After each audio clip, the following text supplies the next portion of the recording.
Have you ever wanted to consult a tarot reader or a psychic about your relationship status, whether you should be with this person or not? Or if it's not a psychic, maybe you just want to consult with someone outside of you if you're feeling confused whether you should be with this person or not, to actually give you the answer and put you out of your misery and tell you, is this person the one for me or not? Maybe you've even seen a psychic and they have told you that this person is your soulmate and they are the one for you and you're going to be together. But you have a feeling inside that mm, doesn't quite add up to that. So, in this video, we're going to be covering these things. We're going to be taking a look at this situation and what's really going on here. What's going on with a psychic who tells you that someone is your destiny and they're your soulmate and you're going to be with them or you're supposed to be with them in this lifetime for this entire lifetime, when you actually feel like something is actually off in this relationship, for example. What's going on with a psychic that would say something like that? And what's going on as well with with somebody who is in this situation where they're really looking for answers. They're looking for someone to tell them what to do because they don't know. I'm also going to be sharing some of my experience because I have had a lot of different experiences with psychics as I've navigated being single and dating narcissists and all the rest of it. And we will be looking at what action you can take if you're in this situation where you really want answers. So, I should introduce myself. My name is Marie, and welcome to the Revelation Station. This is where we talk and take action on healing from narcissistic abuse. And I'm so glad that you're here. I know that this is a really kind of niche subject, like it's very specific. Um, and to say like the psychic said that we'd be together forever, and this is something that has happened to me when I've been in a relationship with a narcissist, and I've also seen a surprising amount of other people talk about this as well, online, about having received this message but also having this gut instinct that you're really not sure. This video would also be applicable to you if you're looking for, just a friend or anyone to tell you what you should do. And maybe you're just conflicted inside because you feel like something's off, but the narcissist says that everything's fine, or the way that they present themselves in their life, everything looks like it's fine. And so there's this mismatch and confusion of how things feel and how things look, or what what you can see and what you can what you can see and what you can feel. That's the same thing. Okay, so what could be going on in a situation where a psychic is telling you that this person is your soulmate?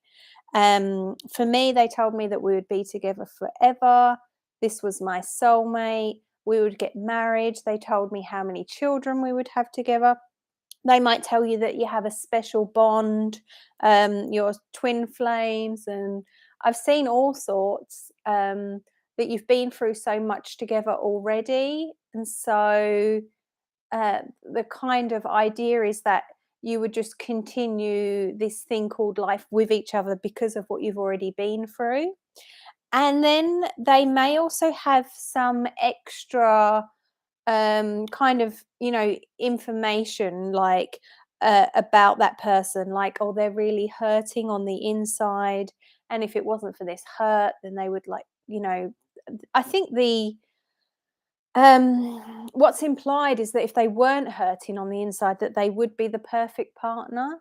And there's also this sense of um, kind of the potential for this romance in the future with this person. So the psychic might tell you that this person loves you and that they really feel love for you. And if they've behaved badly, if they've cheated or lied or, done any of the narcissistic behaviors, that they are sorry and remorseful, and that they can change, and it just goes on and on. They need your love, they need your patience, they need your support, and then they can change, or they need something else and they can change. And so this is a message that I received, and I've seen others receive this message as well. So, what is going on with a psychic, a healer, a tarot reader, clairvoyant, whatever we want to call them here, that is relaying this message to somebody? Now, I'm not making this video to dispute psychics at all. I am clearly into psychics myself. I'm big into the woo woo, and I don't want to alienate psychics, or that kind of healing spiritual profession by making this video. Um, but not everybody in a population is healthy. So, in kind of any area of life, we're going to find people that are mm, yeah, not the healthiest. And so, not the healthiest. And so it really depends on the person in question. It depends on the actual psychic. But I'm just going to run through a few things of what could be going on with a psychic who is absolutely sure that you should be with someone, even when you're not sure of it yourself. First of all, they could be picking up on the first impression of the narcissist, which is the mask that the narcissist wears. And so they really, in a reading, they are reading that mask, and they have been fooled, just like when, say, you first meet a narcissist, or in the initial stages when they make so much effort and they love bomb, they give you so much attention, and they just put so much into the relationship, and to make a first impression, and we often can find ourselves having a good first impression of them. Same thing in a reading, the psychic can be picking up on this really great first impression and really be blown away by this first impression. So that's something that could be going on. And I actually have some evidence for this. I'm just looking down at my notes here. This is anecdotal. So a friend of my family, um, when I had met somebody that later I realized was very, very narcissistic, their first impression was they didn't need to be told that I'd met someone. They just announced, Marie's my man. And they said, he's really great, and, all these positive things. And it was looking all very positive and very promising. So it's all very exciting. But then a few weeks later, again, anecdotally, I heard that they then kind of retracted on that, and they said, actually, something's not right. He can't be trusted. There's a lot of negative energy around this person. And yeah, just a feeling of something is off.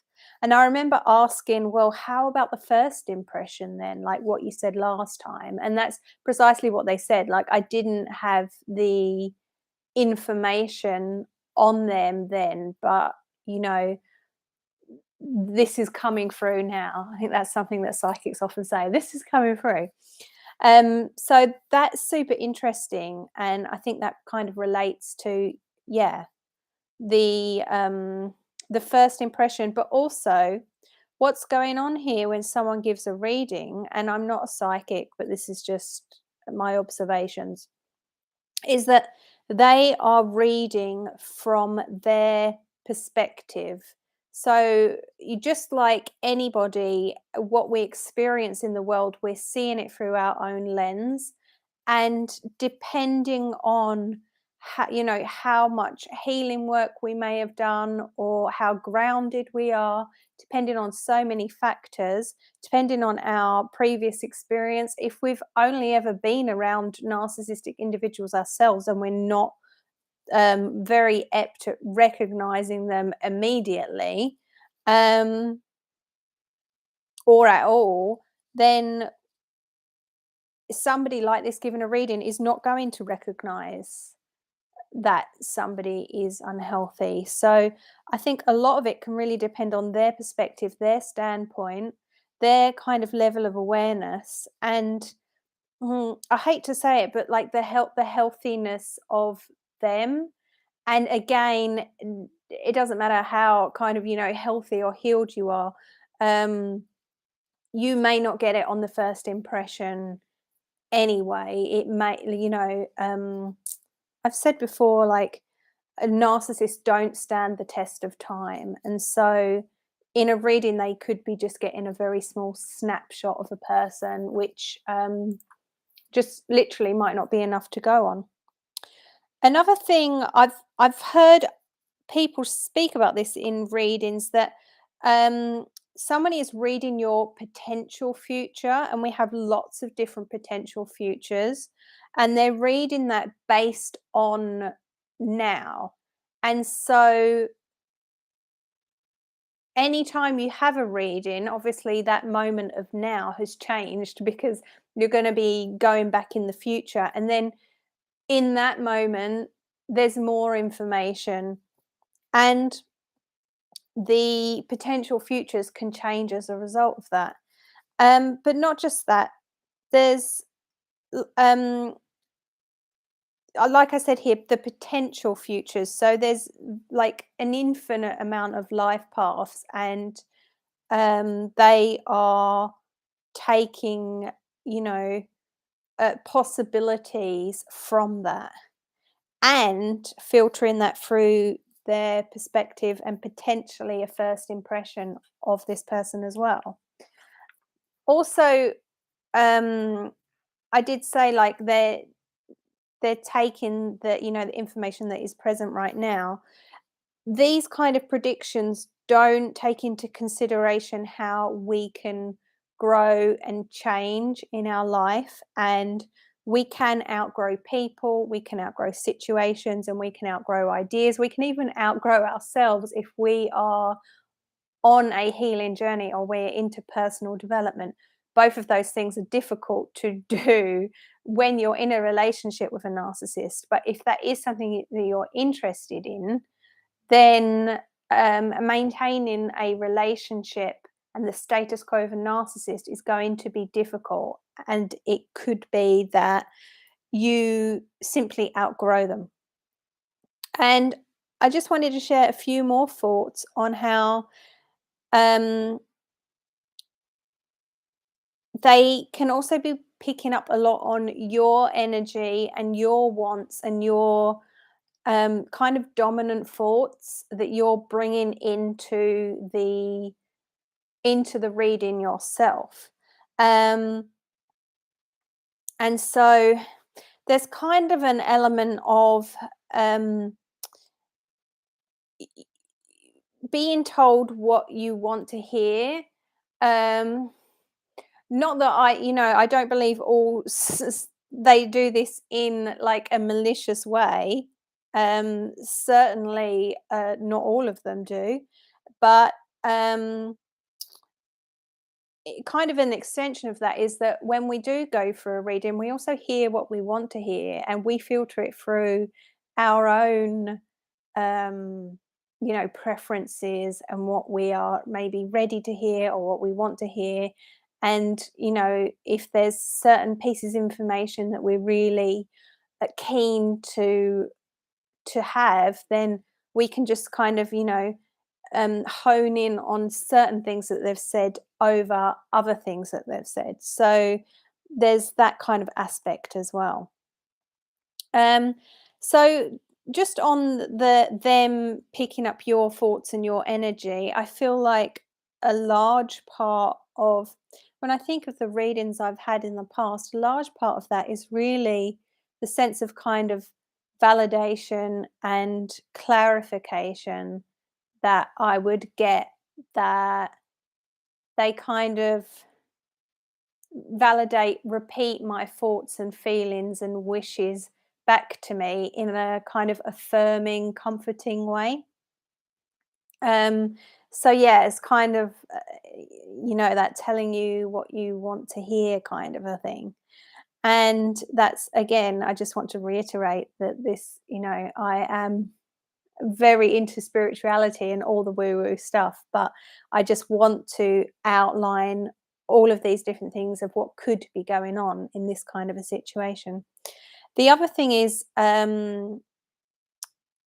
if you've had a reading on your compatibility with this person who you identify as a narcissist, then, and they've, said that you're very compatible, I think something that needs to be taken into account is that star sign compatibility doesn't take into account whether someone has a personality disorder or not. It doesn't take into account whether someone is narcissistic or not.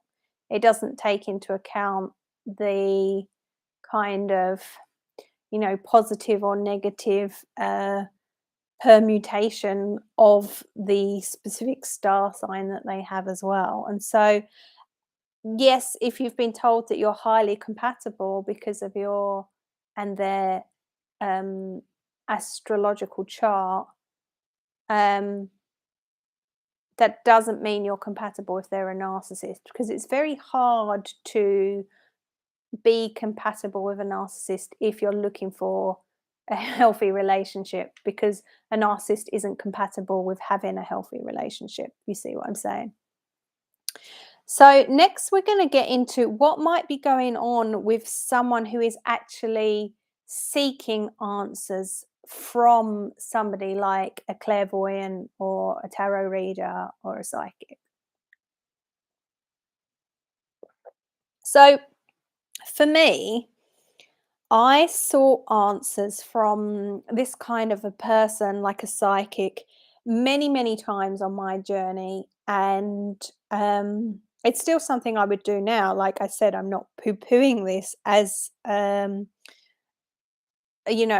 avenue, like a tool or something to do for entertainment or whatever it is that you are wanting from a psychic reading.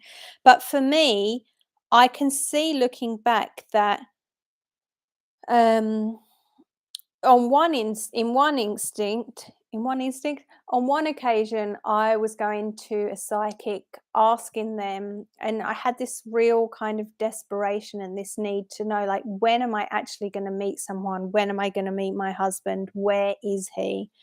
And I went to the psychic really in an act of desperation, wanting them to tell me when this thing that I really put kind of my own happiness into achieving this result, achieving a relationship with somebody.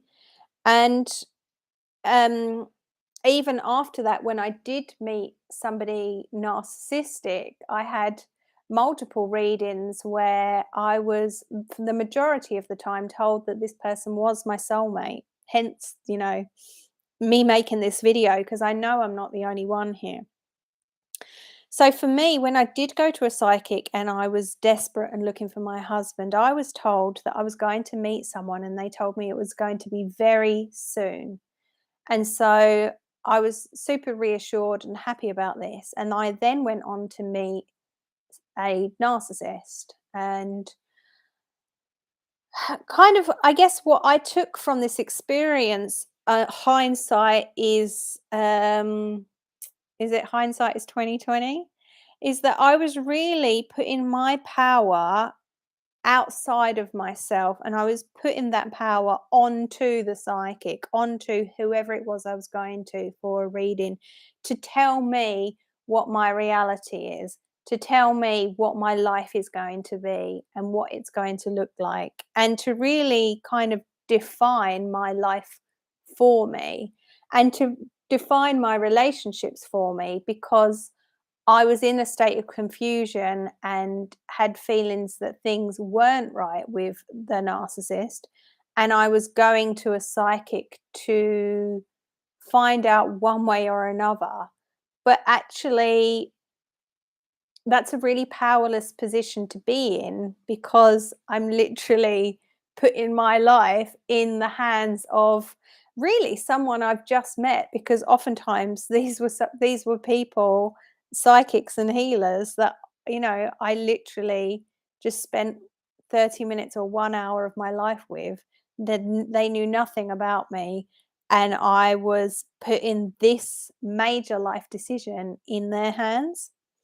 And so just from that, I want to lead into this question, like, who is the authority of you? And it reminds me of a Friends TV show episode where Rachel and Phoebe are together. And I believe it's Phoebe who says to Rachel, because she's feeling disempowered about something or other, and she's not taking decisive action in her life.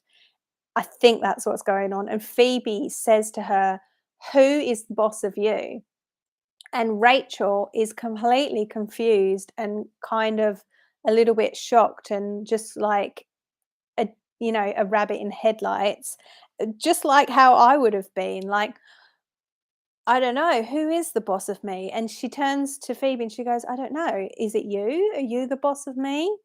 And this is, like I said, a really powerless position to be in when we are making other people the boss of us. So, something else that might be going on when you're seeking answers, especially if you're seeking answers exclusively from someone like a psychic, is obviously confusion. So much confusion.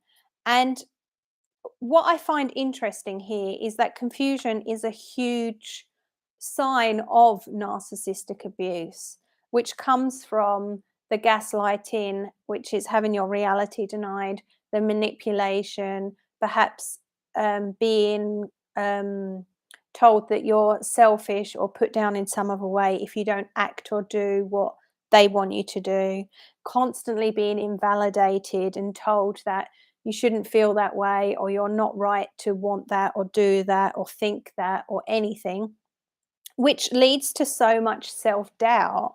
All of these narcissistic behaviors lead to so much self-doubt, and that leads to so much confusion, which obviously is a powerless position to be in. And I find this super interesting because the effects of narcissistic abuse is really a chronic invalidation. It's constantly being told um that your reality isn't correct and the narcissist reality is the way to go. So it's no wonder that we would then put all of our power into someone else, someone who appears to be so confident and to have all the answers, and to not really know ourselves and our own reality. And I just want to highlight the the dangers of having experienced this chronic invalidation over and over and over again. And what I find interesting is that this kind of dynamic with going to see a psychic to give you the answers is actually a really kind of similar position, like power, like an imbalance of power between um you and the narcissist, for example. So again, for me, after being told that I was going to meet then not the narcissist, I was going to meet my soulmate, and they said very soon, which by the way, like, I've also heard, and like a lot of this video is a hearsay. This is my experience, because with something like psychic, talking about this, it is hard to say, like, specifically this is what's going on, because what we're talking about is so otherworldly here. However, after being told that I was going to meet them very soon, I also came across this, like, school of thought that all of our potential futures, um are kind of happening right now. And if you're into spirituality, then perhaps you've heard this, like, there is no time and all timings now. And so, um, yeah, there is this kind of idea that somebody wouldn't actually be able to tell you exactly when something's going to happen, or even if it is very soon or not, because of that. So that's just, I don't know, just throwing that in there. Um, so after being told this, and I did meet someone who later I realized was a narcissist, I went to three psychics. One of them I went back to twice, and the other one I just saw the once. And they all told me that we were going to be together and, all the rest of it, dream relationship. Then, after experiencing domestic violence, and I really want to share this with you to show the extent that some psychics will go um, to stay firm on their position. After experiencing domestic violence, I contacted one of the psychics who I'd spoken to twice and told them what happened. And she said to me, "He is your soulmate and you will stay together." Which is when I informed her that I had already left and I had absolutely no intention of going back. I was only phoning her for her own interest, that she'd told me twice that I was with my soulmate when actually I was in a highly dangerous situation. And what she then said was that he needs to be on lithium or some other kind of medication, and that if he was on that and he was on the right dose, then he would not um, feel the need to harm me in any way. And um, I think, a big moral of the story here is to really check in with yourself and what you think and feel is right for you. But I think and feel that being in a situation where you're experiencing domestic violence is not right. And if somebody needs to be on strong medication forever in order to stop them wanting to harm their partner, then something is very, very wrong. And this is not a soulmate relationship, nor was it ever a soulmate relationship. However, I do have some other ideas on what a soulmate actually is, so I should make a separate video on that. And she also proceeded to tell me that I was going to go back to him, which I just feel is really concerning. And it's, again, just one of the reasons I'm making this video, because I feel like anyone that's experienced narcissistic abuse is in a vulnerable position. I mean, it's the victim position, isn't it? And then to be told messages like this, it really doesn't help somebody trying to leave an abusive situation, or trying to even figure out if they are in an abusive situation in the first place. So, what I've learned from this experience is that there should be no big buts in a relationship. If you find yourself thinking or saying or even hearing somebody else say, "This is a wonderful relationship," or "It was really nice at the start," or "I really like this about them, but," and then comes this huge red flag, or this huge reason why this relationship is not healthy and is not okay and is not good for you, then that is something to pay attention to. Because so many of these things, I'm just going to grab my first notes here, that I've heard and I've seen in the forums online, is people being told that, like I said at the beginning, they're hurting, they really love you, they really feel it's only because of their childhood that they're acting this way. Kind of, yeah, it might be, but that's no excuse for abusing somebody. We all have a past, we all have a childhood, we all need to take responsibility for ourselves as well. And saying things like they can change or you can change them or they need whatever it is, love, patience, medication or something else, is a huge red flag. So clearly I am on my high horse about this for good reason. And what I do have an issue with is a couple of things before we get into what action you can take if you are in a situation where you've been told one thing but your body is screaming something else, or you're really just seeking validation and feeling confused about your relationship and you want that validation to come from someone that has the answers. What I've realized is that nobody really has all the answers for us. And if anybody did have the answers for us, it would be us. So the answer that your body comes up with is more important than any answer that anyone else outside of you can come up with. But we'll get more into that. I just wanted to continue on. What I have an issue with is this kind of persona that you can get with some, not all, definitely not all, um, people, not even with, some tarot readers or psychics, but with some people, is this persona that I have the answers. I have all the answers. I have all the answers to all of your questions. And if you don't agree with the answers that I have for your problem, then you are wrong and your gut is wrong and you're making the wrong choice. You're doing the wrong thing. Actually reminds me of a friend of mine who once had two job interviews at two amazing locations, and she ended up picking one. She was offered both jobs.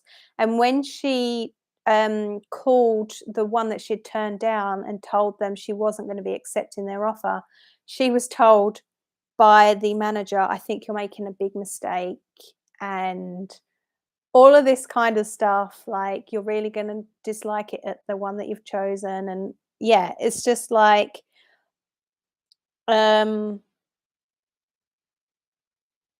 ideally, people would trust that we know the right answer for us.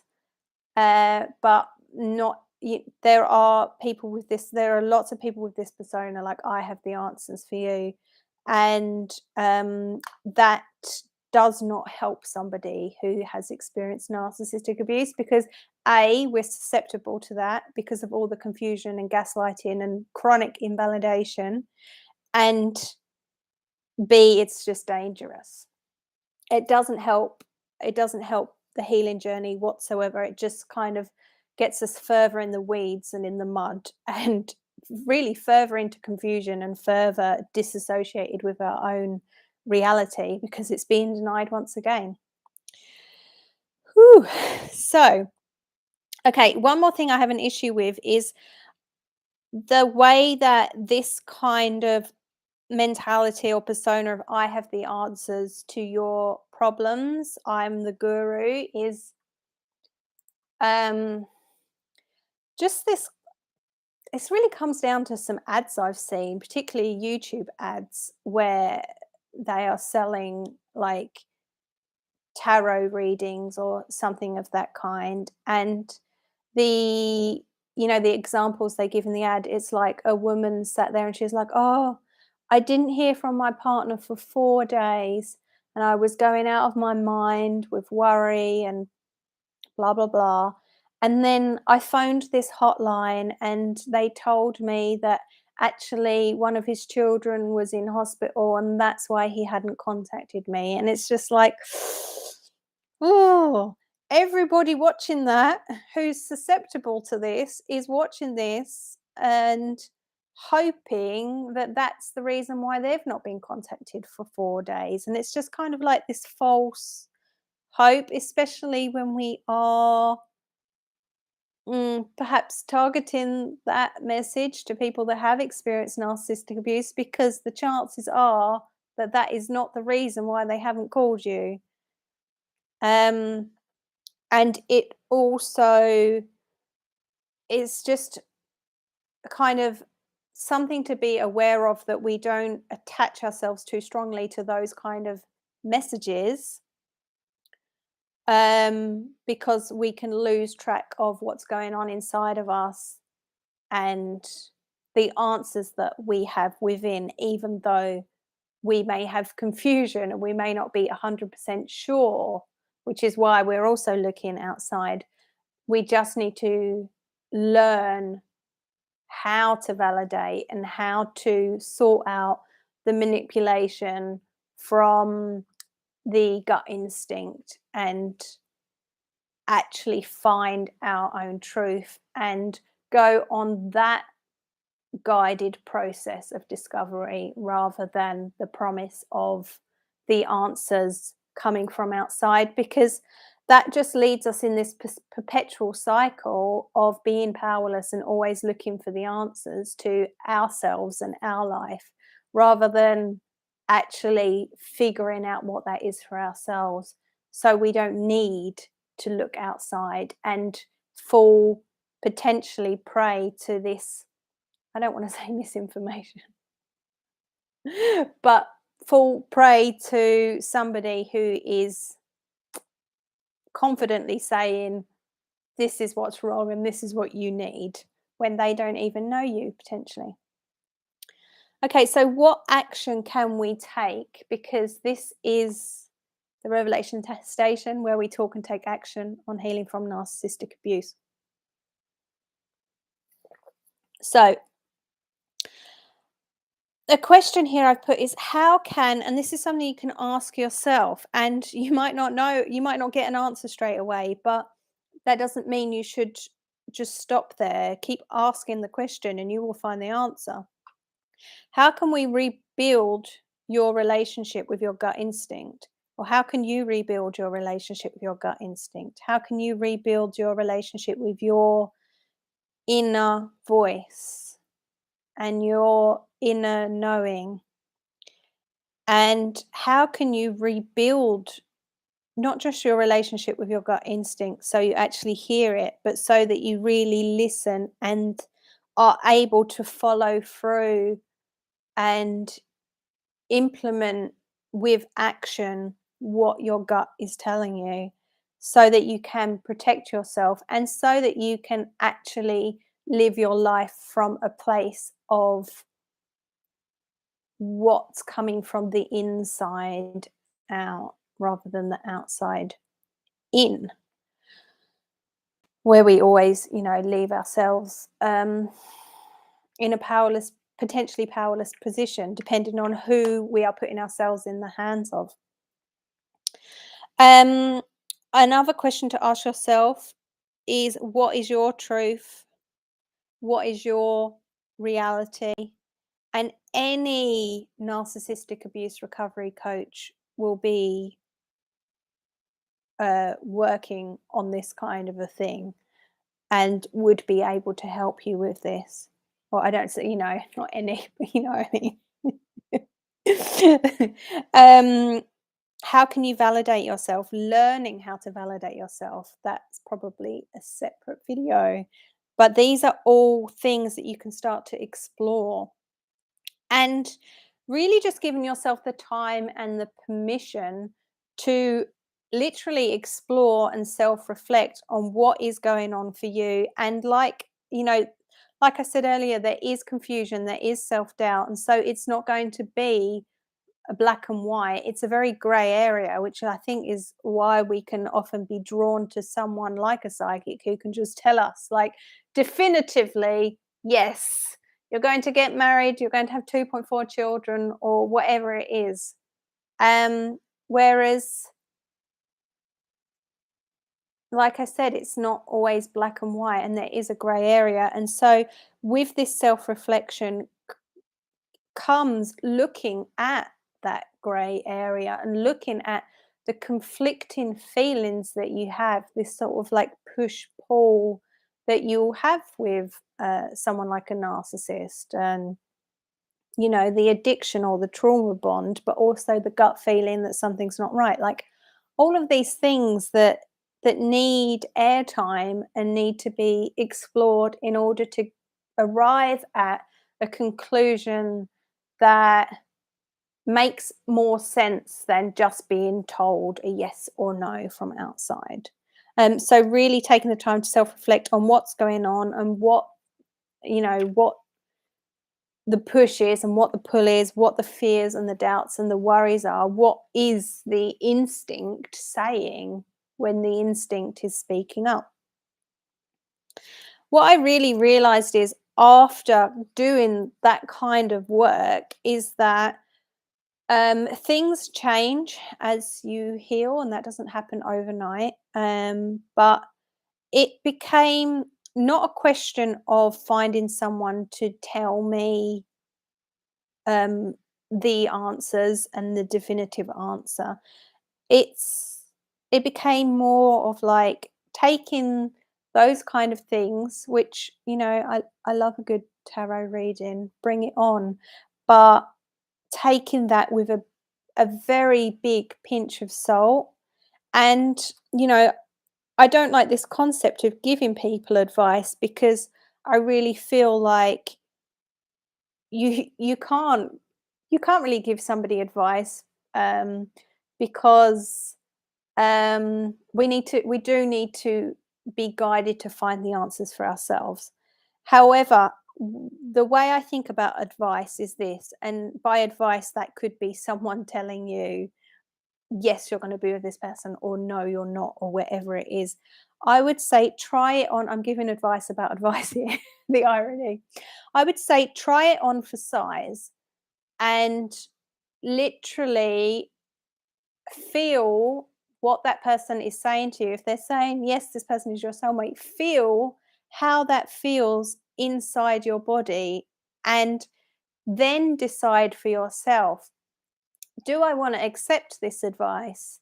Are parts of it true? Parts of it not true? Are parts of it I just want it to be true? And actually, it's a big part of it might be that I don't want to admit and be honest with myself because then that's painful, which is often a big part of kind of owning up and accepting when we've been in a relationship with a narcissist is, having that bubble pop, which is, never pleasant. But what is the alternative of that? The alternative of that is being destroyed, mind, body, and soul, potentially by a narcissist. And then the other thing I would add with the try it on for size is this idea of flipping a coin. If you want to go to someone and have them tell you, yes, for example, this is your soulmate. You can just imagine if you have a yes no question of flipping a coin, heads or tails. Heads is yes, tails is no. Flip a coin, and then this is actually a quote, when the coin is up in the air, that's when you know what you really want because you start to wish for the head or the tail. But then again, with narcissistic abuse, it's confusing. We can't first of all, we can't trust our gut instinct because that's been destroyed. But then also, we do need to dig deeper, and not just go with, oh, okay, I want it to be a yes, therefore it must be a yes. We do need to do that self reflection. Um, because, yeah, like I said, otherwise we can not want to look at the whole picture or admit what's really going on. And I hate to say that because I don't want to be the bearer of bad news. I don't want to burst anybody's love bubble. I've not wanted my own love bubbles burst in the past. However, I think when we're in this situation where we have so much confusion, we have so much self doubt, we have so much hurt and pain in a relationship, then kind of for our own sake and sanity and future well-being, if not present well-being, we do need to look a little bit deeper at that grey area. So yeah, as kind of um I don't even know how useful it is for me to continue and say like what the transformation of doing this work is, but it for me it kind of went something like this. Like before I would be like, oh well, I feel like something might be wrong in this relationship, I'm not sure if I could trust them, I'm not sure if this is right, but the psychic said we were going to be together, and they said that we were going to get married and have this family and blah blah blah. So I must be wrong, or maybe there's something I'm missing, and like just self-doubt. I went from that to then in future dating scenarios not needing to consult with anybody except for myself, and knowing that and trusting that I feel this, I think this, and that's it. That's enough. Um, and I wonder if it comes across like how powerful that is and how much of a difference that is, to kind of live your life by and live your life from. To not need anyone to tell you your reality because you know yourself better than anybody else knows you. I remember being in college with somebody and asking them, "Aren't you worried that someone's going to think this or that about you?" Because that used to be something that was on my mind a lot. And they turned around and said to me, "No." And I was like, "Whoa!" Like I didn't realize not everybody was a codependent like I was. And they said, "Because I know me better than anybody else knows me." And I really admired that. And yeah, the healing from that is one of the benefits of the healing from narcissistic abuse journey that you can expect to have. And what a wonderful and brilliant place to be living your life from. Just checking my notes here to see if there's anything else.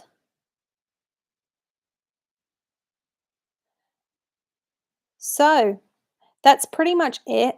Um, I've just made a couple of extra notes here. So I've put here that um, going to see a tarot reader or anything like that is not a replacement for healing, but I think I've pretty much made that clear. And yeah, this there's a small I would say this is a small population. But isn't it interesting how when you've experienced narcissistic abuse, you notice that you seem to be surrounded by narcissists, or you kind of can get into these situations where you're giving all your power away, looking for someone that has the answers. And I don't think that that is a coincidence.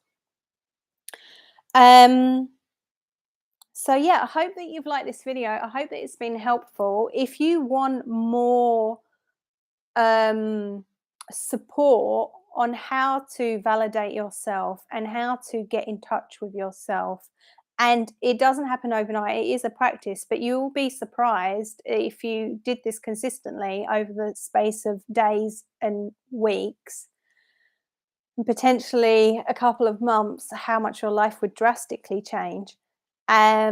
So I recommend, if you want to check out my healing workbook, it's on revelationtherapy.com, because in the workbook there are two exercises in particular that I'm thinking of. One is I think and one is I feel. And it's a repetitive exercise, and the idea is to really get you centered and in touch with what you actually think and feel, so that you're not, going shopping for the answers and shopping in places where people may not have uh, the thing that you're truly seeking.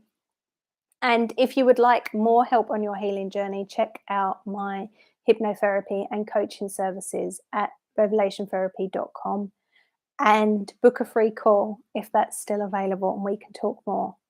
Thank you so much for listening to this. And like I said, I hope you've enjoyed it. And I want to send you so much, so much love and positivities and encouragement for you in your healing journey to keep going. And I will see you in the next video. Take care.